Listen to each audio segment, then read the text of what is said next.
Oh, really? Uh, yeah, I had a MacBook Pro that I've had since 2011. She was a good girl, but looks like she's dead now. Oh, good. 2011. Oh man. Yeah, I mean, I got a lot of years out of her. Yeah, that is Um, a ton actually. but unfortunately, the time has come, and I haven't bought a new one. So I have to come into the office to do anything that's a little that I can't like do on my iPad. Hmm. Alrighty, give people a chance to come in while I swipe real quick. Ugh.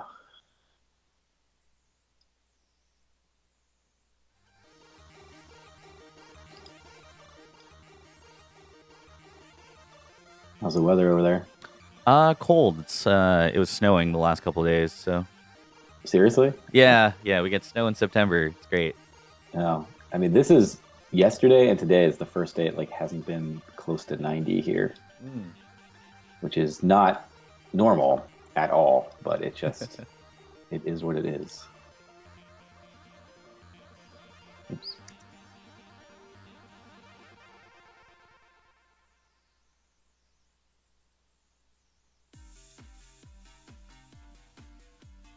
I don't know if I can do snow in September. I like the snow, but Yeah, I don't know if I can even do it. It's been 27 years of this now, so I'm like, all right, I'm gonna send this out to you. cool, thanks.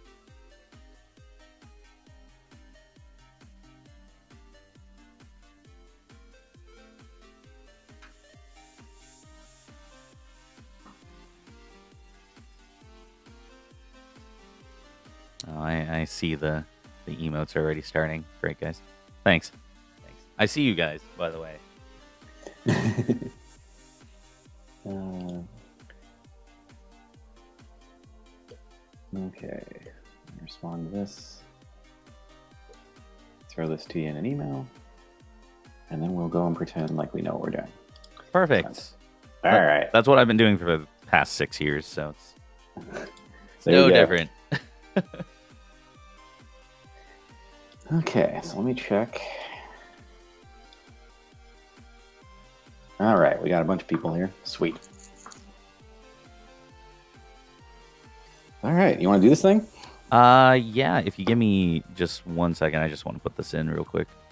Yeah, I can do that for sure. Hello, everybody. Hopefully, you can hear me okay.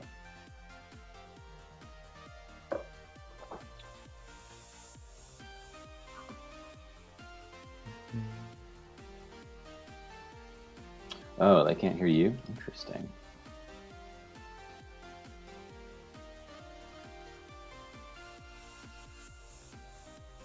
Hmm.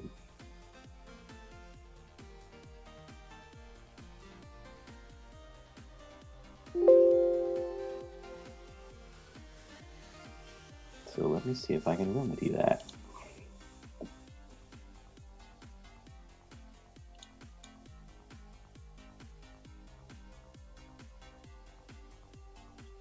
All right, can you guys hear him now? Like, Hello.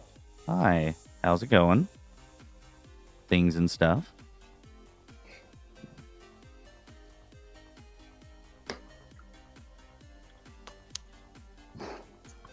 yeah, it would be weird hearing half a conversation. I assume they can hear me on yours. Yeah, they can hear you on mine. Okay, well, we can just watch yours then. I'll keep this open for comments and stuff, but if you want to hear both people talk, just head over to iCasper's.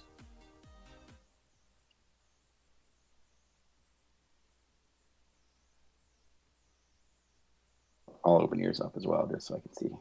All right.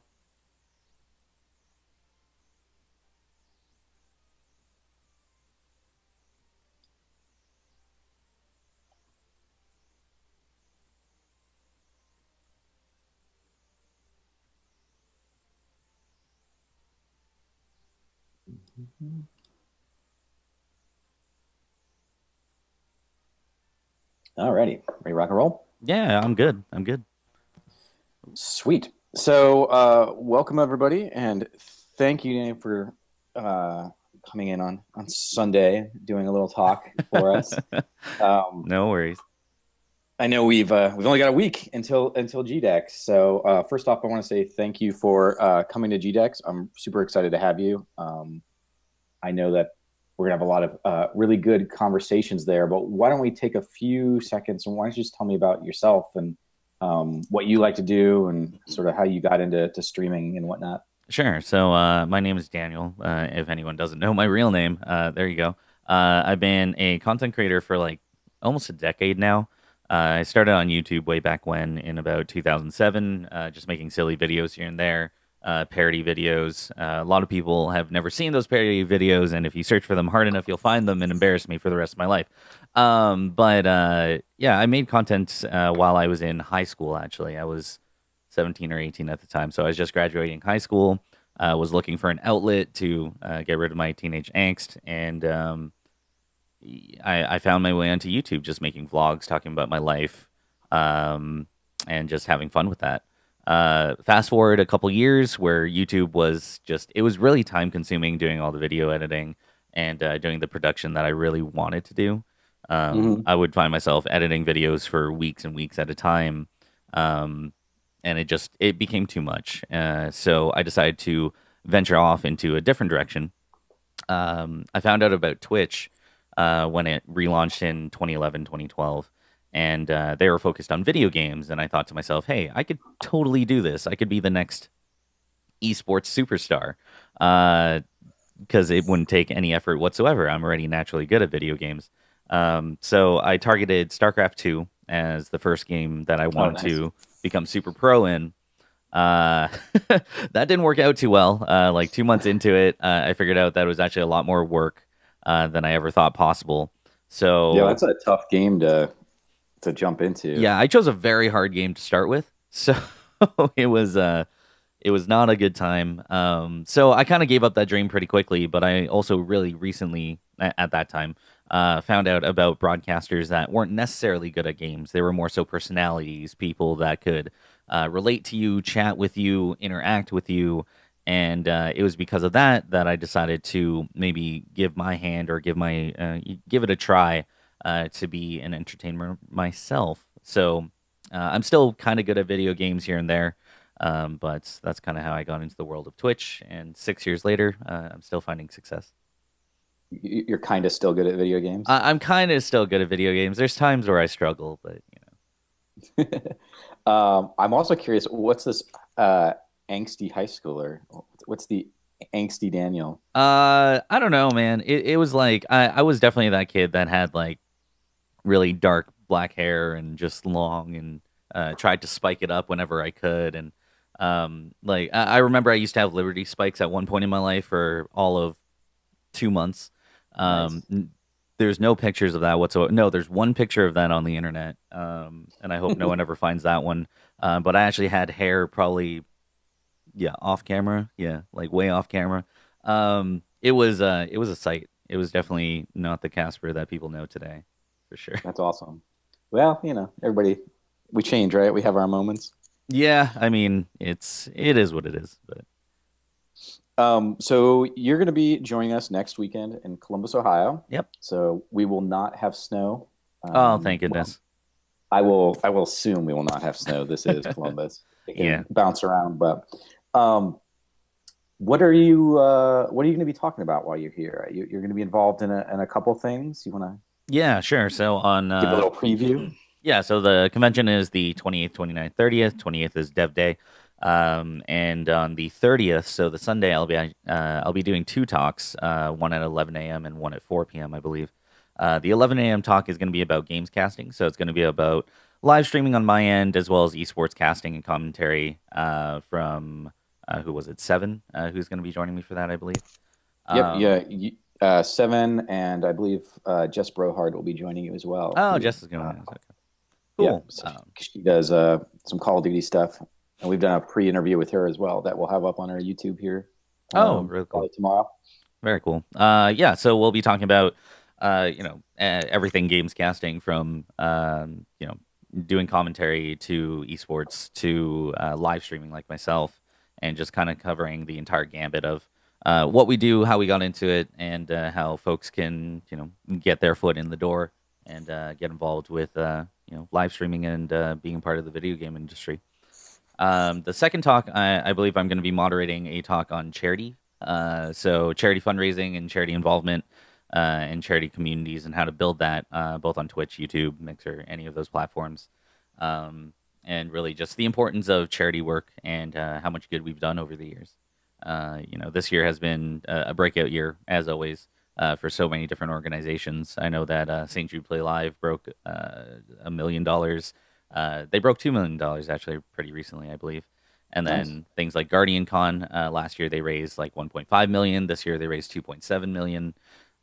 So it's been a pretty insane year for charity fundraising on any platform, and we're super happy to talk about it and just the impact that broadcasters can have on that. So the first time that you and I spoke, it was heavily about charity and your interest in it. Like, what is it about these charity endeavors that excite you? Like, why are you so invested into spending time and giving talks and helping with the fundraising?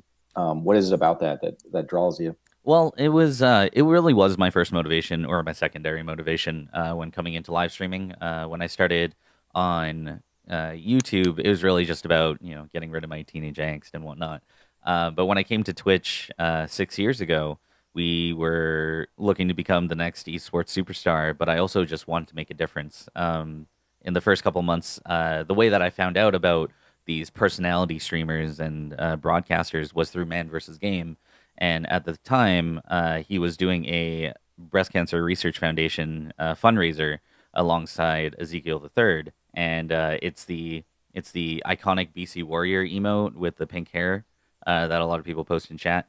Um, that's where that originated from, and they were all crazy and dancing around in their underwear and raising money for charity. And I thought to myself, I've lost a lot of people in my life to to cancer and other various diseases, and it was something that I just became passionate about. If these crazy people that I never knew at the time and now I'm good friends with could raise thousands of dollars for these charitable causes, why can't I? So fast forward, 6 months into my broadcasting career, I decided to host my own charity event called Quest for the Cause. And long story short, we fast forward, to today. We've now done 7 iterations of Quest for the Cause alongside hundreds and thousands of other broadcasters, and we've raised nearly $500,000 through those 7 events. That's Um, awesome. yeah, so it's a really big passion of mine.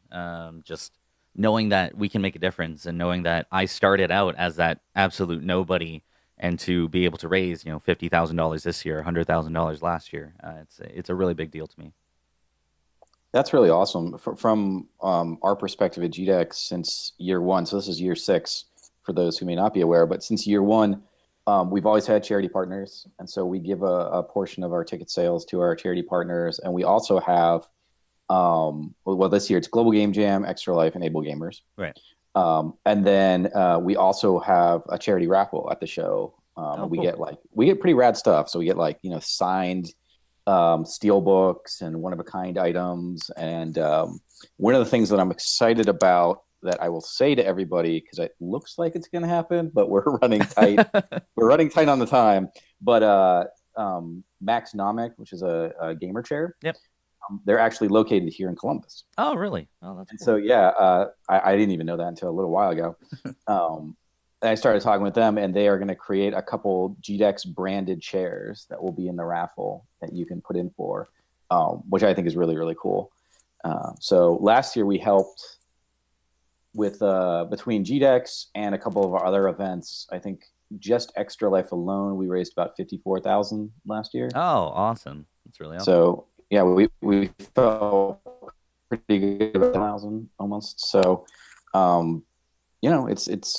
it's a good cause, and if we're bringing everybody together, another thing we're actually doing for charity, this is kind of cool, but we're going to have a car, a specialty car that you can go and have a picture taken with, and you can put in for a raffle to win the car. Oh, Um, what? and so we'll be releasing some information about that this week, but it's pretty sweet. And then they're also doing a thing, which, if I understand correctly, you can write like the name of your favorite charity and take a picture with the car with that charity, and that charity will get a free raffle ticket to win Oh, the that's car so cool. as well. So That's super cool. your favorite charity may win this, and it's like $130,000 car or something.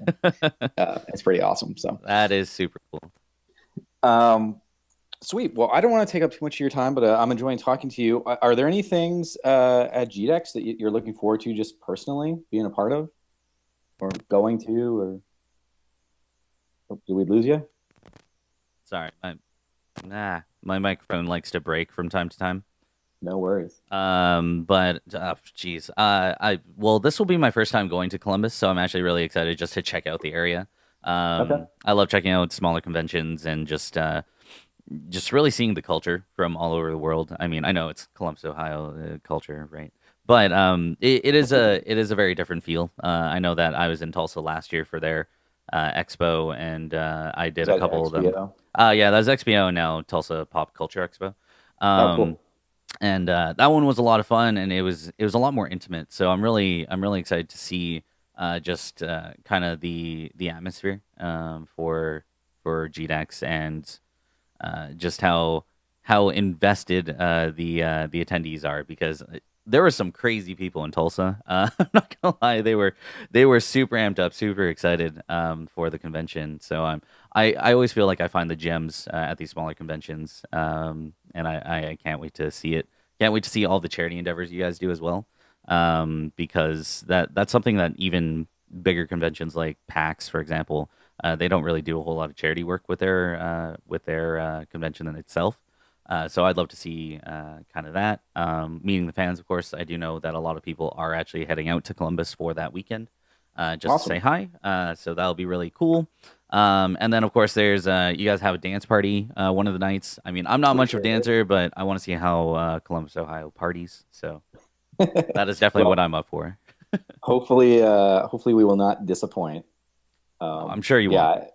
Yeah, the dance party is something we've been doing for many years. And I think it's a great time. And it's always sponsored, strangely enough, by one of our universities, Shawnee State University. Oh, They come they come in every year and they're like, we want to be the dance party sponsor. And they show up, man. They show up to dance. They have their own branded glow sticks they bring with them. oh, that's so cool.